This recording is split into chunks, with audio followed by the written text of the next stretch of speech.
ಮತ್ತೆ ನರೇಂದ್ರ ಮೋದಿ ಅವರ ನಾಯಕತ್ವದ ಶ್ರೀಮತಿ ನಿರ್ಮಲಾ ಸೀತಾರಾಮನ್ ಮತ್ತು ಆರ್ಥಿಕ ಸಚಿವರಾಗಿ 9ನೇ ಬಜೆಟ್ ಅನ್ನು ಮಂಡನೆ ಮಾಡಿದ್ದಾರೆ. ಬಹಳ ಅತ್ಯಂತ ಪ್ರಬುದ್ಧವಾದಂತಹ ಬಜೆಟ್, ಅದನ್ನ ಸ್ವಾಗತ ಮಾಡ್ತಾ ಇದ್ದೇನೆ. ಬಹಳ ಮುಖ್ಯವಾಗಿ ಓವರಾಲ್ ಒಂದು ದೇಶದ ಡೆವಲಪ್ಮೆಂಟ್ ಹೆಂಗಿರ್ತದೆ ಮತ್ತು ಕವರಿಂಗ್ ಆಲ್ ದ ಸೆಕ್ಟರ್ಸ್, ಅದು ಯಾವುದೇ ಒಂದು ಸೀಮಿತ ಅಲ್ಲ, ಎಲ್ಲ ಕವರಿಂಗ್ ಆಲ್ ದ ಸೆಕ್ಟರ್ಸ್. ಒಂದು ಪರಿಪೂರ್ಣ ಬಜೆಟ್ ಯಾವ ರೀತಿ ಇರಬೇಕು ಅನ್ನುವಂಥದಕ್ಕೆ ಉದಾಹರಣೆ ಇವತ್ತಿನ ಬಜೆಟ್ ಅಂತ ನಾನು ಸ್ಪಷ್ಟವಾಗಿ ಹೇಳ್ತಾ ಇದ್ದೀನಿ. ಯಾಕಂದ್ರೆ ಸುಮ್ಮನೆ ನಾವೇನ್ ಮಾಡ್ತೇವೆ, ಈಗ ಒಂದೊಂದು ಇಶ್ಯೂ ತೆಗೆದುಕೊಂಡು ಒಂದೊಂದೇ ಪ್ರಾಜೆಕ್ಟ್ ತೆಗೆದುಕೊಂಡು ಅನೌನ್ಸ್ ಮಾಡುವಂತದ್ದು, ಒಂದೊಂದು ರಾಜ್ಯಕ್ಕೆ ರಿಲೀಸ್ ಮಾಡುವಂತದ್ದು, ಇದೆಲ್ಲ ನೋಡ್ತಿರ್ತೇವೆ.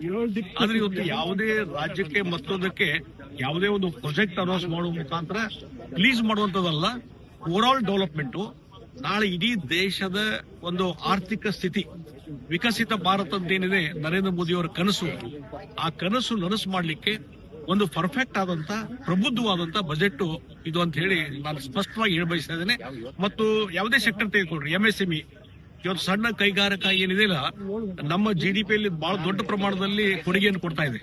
ಆ ಎಂಎಸ್ಎಂಇ ಇದಕ್ಕೆ ಬಹಳ ದೊಡ್ಡ ಪ್ರಮಾಣದ ಒಂದು ರಿಯಾಯಿತಿ ಆಗಲಿ ಸಬ್ಸಿಡಿ ಆಗಲಿ ಕೊಡುವಂತ ಕೆಲಸ ಇವತ್ತು ಮಾಡಿದ್ದಾರೆ.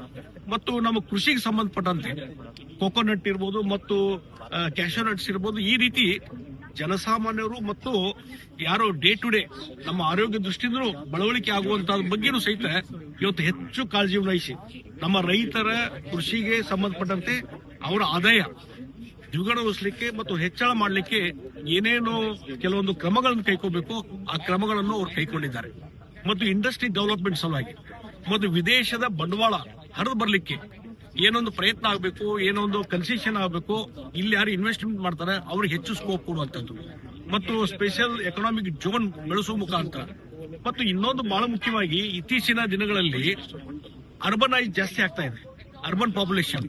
ಆ ಹಿನ್ನೆಲೆಯಲ್ಲಿ ಮೂಲಭೂತ ಸೌಕರ್ಯ ಇರ್ಬೋದು, ರೈಲ್ವೆ ಕನೆಕ್ಷನ್ ಇರ್ಬೋದು, ಏರ್ ಕನೆಕ್ಷನ್ ಇರ್ಬೋದು, ಮತ್ತು ರಸ್ತೆಗಳ ನಿರ್ಮಾಣ ಇರ್ಬೋದು, ಮತ್ತು ರೈಲ್ವೆ ಕೆಲಸಗಳ ನಿರ್ಮಾಣ ಇರ್ಬೋದು, ಇವಕ್ಕೆ ಹೆಚ್ಚು ಒತ್ತು ಕೊಡುವಂತಹದ್ದು. ಅದರ ಮುಖಾಂತರ ಜನಸಾಮಾನ್ಯರ ಡೇ ಟು ಡೇ ಅವರ ಡೇ ಟು ಡೇ ಜೀವನಕ್ಕೂ ಒಳ್ಳೆ ರೀತಿಯಾದಂತ ಒಂದು ಕನಸು ಏನಿದೆ ಅದನ್ನು ನನಸು ಮಾಡುವ ರೀತಿಯಲ್ಲಿ ಬಹಳ ದೊಡ್ಡ ಪ್ರಯತ್ನ ಇದೆ.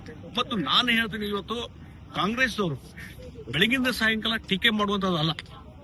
ಇವತ್ತು ಹಲವಾರು ಕಡೆ ನಾವು ಟೀಕೆಗಳನ್ನು ನೋಡ್ತೀವಿ. ಕರ್ನಾಟಕಕ್ಕೆ ಏನೋ ರೈಲ್ವೆ ಪ್ರಾಜೆಕ್ಟ್ ಕೊಟ್ಟರು, ಏನೋ ಈಗಾಗಲೇ ಇನ್ನೊಂದು ಪ್ರಾಜೆಕ್ಟ್ ಇದಾವ್ರಿ.